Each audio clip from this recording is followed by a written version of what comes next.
নমস্কার। যুক্তি তর্ক সঙ্গে অর্কই আপনাদের স্বাগত। আপনাদের সঙ্গে আমি অর্কপ্রভ সরকার। 25শে নভেম্বর মতুয়া গড় গেছিলেন মাননীয় মুখ্যমন্ত্রী।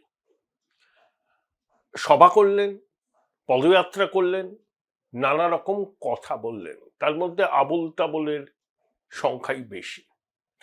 দেখুন, দিদিমণি তার রাজনৈতিক জীবনের সূচনা লগ্ন থেকেই নানাজনকে প্রতিপক্ষ ঠাউরেছেন, কখনো কাল্পনিক প্রতিপক্ষ ঠাউরেছেন। 25শে নভেম্বর মুখ্যমন্ত্রীর বক্তব্য শুনতে শুনতে বেশ মজাই পেলাম, একেবারে দুশো মজা। নির্বাচন কমিশন, বিজেপি তার ঘোষিত প্রতিপক্ষ, এটা নিয়ে বলার কোনো অপেক্ষা নেই। তিনি তোপ দাগছেন, নিশানা করছেন, কমিশনের সিইও কে কার্যত তুলোধনা করছেন। কয়েকদিন আগেই বলেছিলেন, নবান্নে মুখ্য সচিব বসেছিলেন যে রাজ্যের কমিশনের যে সিইও তার বিরুদ্ধে নাকি অনেক অভিযোগ আছে। তার সরকারি তার মুখ্য সচিবই মনোজ আগরওয়ালের কমপ্লায়েন্স রিপোর্টে স্বাক্ষর করেছেন। খাদ্য দপ্তরের সচিব ছিলেন মনোজ আগরওয়াল, তাকে কেন কম্পালসারি ওয়েটিং এ পাঠানো হয়েছিল?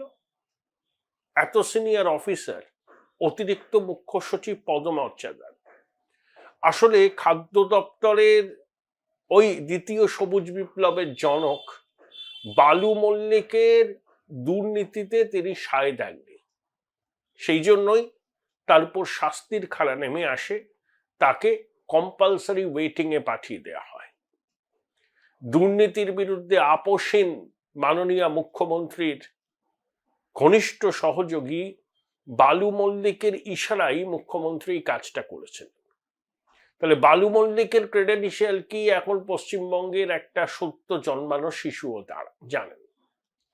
কদিন আগে পার্থ চট্টোপাধ্যায় যখন জেল টেল থেকে বাড়ি ফিরলেন, বাংলা সংবাদ মাধ্যম হামলে পড়েছিল পার্থ কি করছেন, পার্থ কি করবেন, এই সব নিয়ে। নির্লজ্জতারও একটা সীমা থাকে। তো পার্থর মতো একটা মাতৃজঠরের লজ্জা, তাকে নিয়ে বাংলা সংবাদ মাধ্যমের আধেকলেপনা, হ্যাংলামি, এটাই প্রমাণ করে যে আমাদের নৈতিক অবস্থানটা কতটা নিচে নেমে গেছে, কতটা দুর্বল হয়েছে। যদিও পার্থবাবু একটা কথা বলেছিলেন যে বালু যদি রাজনীতি করতে পারে তাহলে আমি কেন পারবো না, আমার সাসপেনশন কেন প্রত্যাহার হবে না? ওই কলরা কাতু ঠিকই বলেছিলেন, কারণ বালু মল্লিক কালকে বেশ গুরুত্বপূর্ণ ভূমিকায় ছিলেন লোকজন জড়ো করার ক্ষেত্রে। উনি দ্বিতীয় সবুজ বিপ্লবের জনক না, দিদিমণির ভাষায় অত্যন্ত স্নেহের। তা ইডি গ্রেপ্তার করেছিল তো কি আছে, এখন তো জামিনে মুক্ত, তাই সমহিমায় বালু মল্লিক। কিন্তু মুখ্যমন্ত্রী কাল একটা কল্পিত প্রতিপক্ষকে খাড়া করলেন। সে কোনো মানুষ নয়, সে কোনো প্রতিষ্ঠানও নয়, সেটা নিছক একটা উড়ান বা হেলিকপ্টার। তার হেলিকপ্টারে যাওয়ার কথা ছিল, কিন্তু যেতে পারেননি। সঙ্গে সঙ্গে মুখ্যমন্ত্রী বললেন, নির্বাচন তো এখনো বাকি আছে, এই চক্রান্ত শুরু হয়ে গেল, আমাকে যেতে দিল না, ভালোই হলো, আমি গাড়ি করে এলাম, নিবিড় জনসংযোগ হলো। আসলটা কি? এটিসির ক্লিয়ারেন্স পাওয়া গিয়েছিল এয়ার ট্রাফিক কন্ট্রোলে, দুটো হেলিপ্যাডও নির্মাণ হয়েছিল, কিন্তু যে সংস্থাটি হেলিকপ্টারটি লিজে দিয়েছে রাজ্য সরকারকে, তারা ফুয়েলিং আর মেনটেনেন্স করে এবং একই সঙ্গে হেলিকপ্টারকে ম্যান করার জন্য যে লোকজনের দরকার সেটা রাজ্য সরকার প্রোভাইড করে। প্রতি বছর একটা ইন্স্যুরেন্স তো রিনিউ করতে হয়, সেটা করা হয়নি। তা আমার বক্তব্য, রাজ্যের পরিবহন দপ্তর কি নাকে সর্ষের তেল দিয়ে ঘুমোচ্ছিল? মুখ্যমন্ত্রী হেলিকপ্টারটা ব্যবহার করেন, তারা জানেন না যে এই হেলিকপ্টারটাকে রক্ষণাবেক্ষণ করতে হয় এবং একই সঙ্গে ইন্স্যুরেন্স করতে হয়, প্রতি বছর একটা প্রিমিয়াম দিতে হয়? সেই দায়িত্বটা সংস্থাকে মনে করিয়ে দেওয়ার দায়িত্ব কি পরিবহন দপ্তরের নেই? সংস্থাটির ত্রুটি আছে, তাদের এটা গুরুত্ব দিয়ে করা উচিত, যেহেতু মুখ্যমন্ত্রী এই হেলিকপ্টারটি ব্যবহার করেন। তারা করেননি, তাদের দোষ আছে। কিন্তু রাজ্যের পরিবহন দপ্তর কি করছিল? তারা রিমাইন্ডার দেয়নি যে অমুক তারিখে রিনিউয়ালের ডেট, আপনারা রিনিউ করবেন আগে থেকে, যাতে মুখ্যমন্ত্রীর সফরসূচিতে কোনো সমস্যা না হয়। ঠিক সেটাই হয়েছে। সঙ্গে সঙ্গে তিনি চক্রান্তের গল্প ভাবলেন। বলেননি যেটা বিজেপির চক্রান্ত, কিন্তু হাব্বা হচ্ছে এই ওনাকে হেলিকপ্টারে ব্যবহার করতে পারলেন না, এটার পেছনেও চক্রান্ত। এই যে চক্রান্তের গল্প তৈরি করা, কল্পিত প্রতিপক্ষকে খাড়া করা, তাকে নিশানা করা, মুখ্যমন্ত্রীর দীর্ঘ 4 দশকেরও বেশি রাজনীতির এক অবিচ্ছেদ্য অঙ্গ। এখনো তিনি তার পুরনো অভ্যাসটা ছাড়তে পারেননি।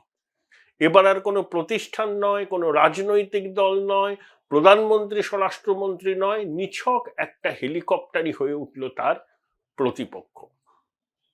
শুভেন্দু খুব রসিকতা করে বলেছেন যে দিদিমণিকে তো দেখেছি 98-99 সালে, তখন তার লড়াকু মনোভাবের শরিক আমরাও ছিলাম, সম্মান করতাম। এখন তিনি একটু পথও আর গাড়িতে যেতে চান না, হেলিকপ্টার পাননি বলে খুব দুঃখ হয়েছে। মামাটি মানুষের সরকারের একই পরিণতি, কটাক্ষ করেছেন। কিন্তু মুখ্যমন্ত্রী ওই কল্পিত প্রতিপক্ষকে সামনে এনে হাজির করলেন। সত্য সেলুকাস, কি বিচিত্র এই দেশ। তারপর মুখ্যমন্ত্রী ভাষণ আমি শুনেছি, অনেকেই শুনেছেন, যা বলেন তিনি তাই বলেছেন, নতুন কথা নেই। আমি আগেও বলেছিলাম সিএ নিয়ে সতর্ক করবেন, সিএ তে যাতে মতুয়া ভাই বোনেরা আবেদন না করেন সেই জন্য ভয় দেখাবেন। দিদিকে জানেন না যে নাগরিকত্ব মতুয়াদের দীর্ঘদিনের দাবি, সেটা পূরণ হয়েছে। সিএ এর বিধি প্রণয়ন হয়েছে, 500 জন এখন অব্দি নাগরিকত্ব পেয়েছেন। তাই মতুয়ারা যদি আবেদন করেন নাগরিকত্বের জন্য, তারা করলে উপকৃতই হবেন।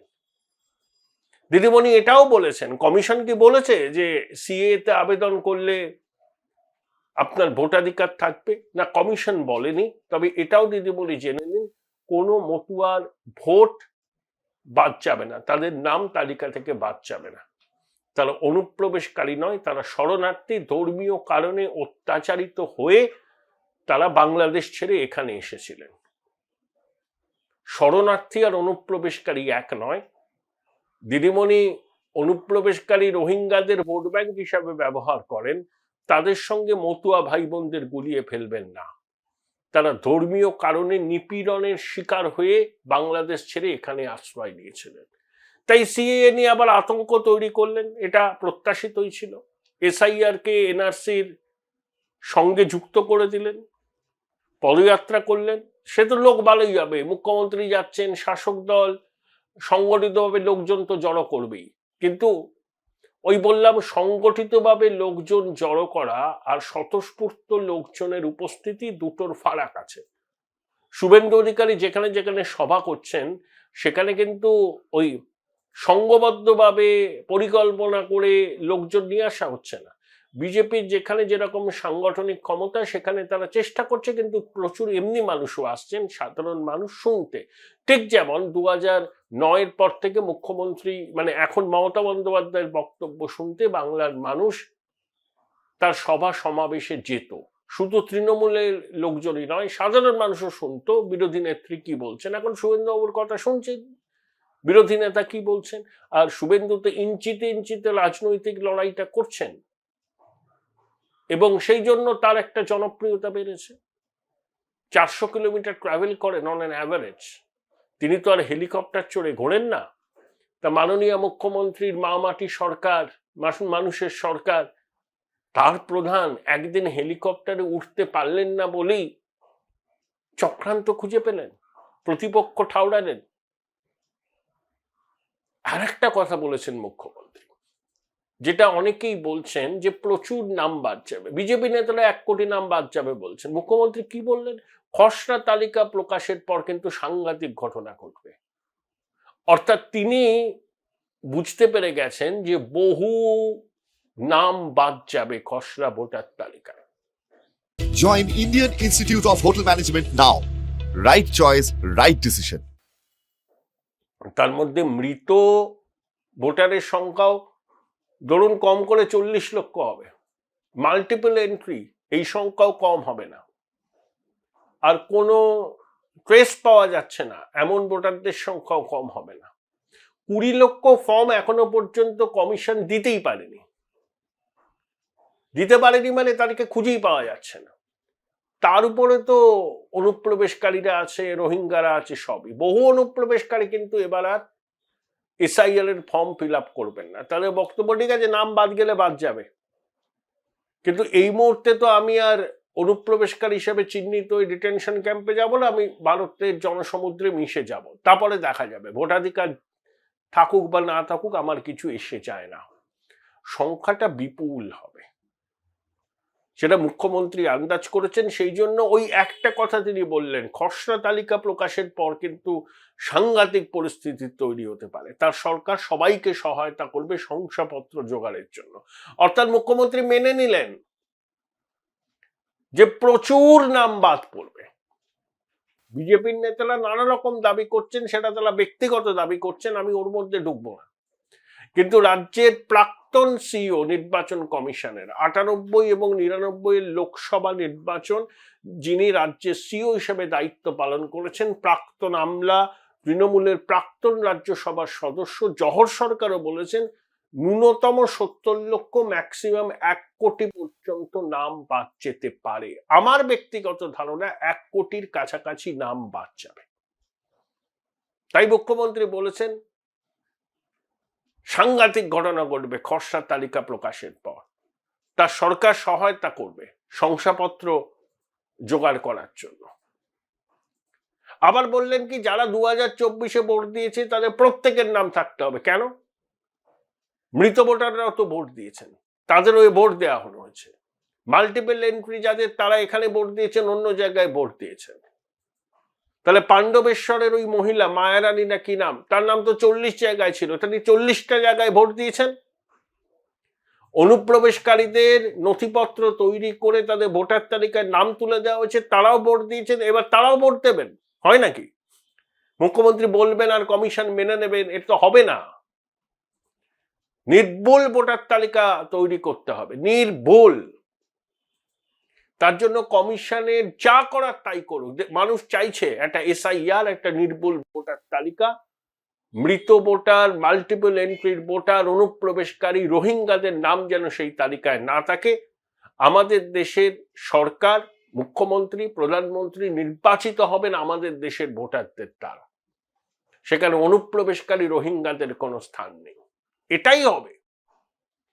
সেই জন্যই মুখ্যমন্ত্রী আতঙ্কগ্রস্ত হয়ে প্রলাপ বকছেন, মতুয়াদের বিভ্রান্ত করলেন সিএএ নিয়ে। উনি জানেনই না নাগরিকত্বটা মতুয়াদের কাছে কতটা কাঙ্ক্ষিত।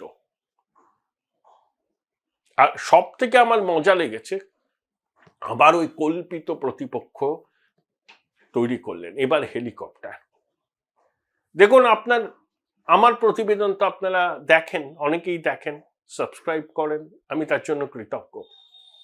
আপনারা যখন দেখবেন তখন আপনাদের ওই সাবস্ক্রাইবার বাটনের পাশে একটা থ্যাঙ্কস বাটন আছে, ওটাতে ক্লিক করলে আপনারা আমার এই ভেঞ্চারের সঙ্গে নিজেদের যুক্ত করতে পারবেন।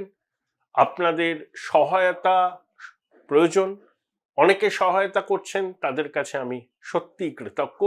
আশা করি আগামী দিনে আপনাদের এই সহযোগিতা থেকে কখনো বঞ্চিত হব না। সংবিধান দিবস তো পালন হবেই। মুখ্যমন্ত্রীও বিবৃতি দিয়েছেন, বড় বড় কথা বলবেন। এখন তো সংবিধান হাতে নিয়ে ঘুরে বেড়ানো ওই বিরোধী রাজনেতাদের একটা ফ্যাশনে পরিণত হয়েছে। রাহুল গান্ধীকে দেখে শিখেছেন। আচ্ছা, আমাদের দিদিমণি কতটা সংবিধান মানেন?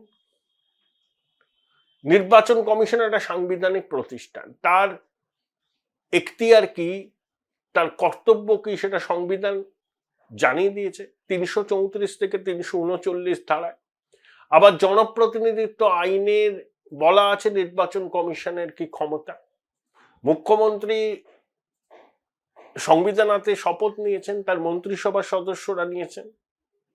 তাহলে তিনি সংবিধান হাতে শপথ নিয়েছেন, একটা নির্বাচিত সরকার কিভাবে নির্বাচন কমিশনের মতো একটা সাংবিধানিক প্রতিষ্ঠানকে পদে পদে চ্যালেঞ্জ করেন, পদে পদে অসহযোগিতা করেন?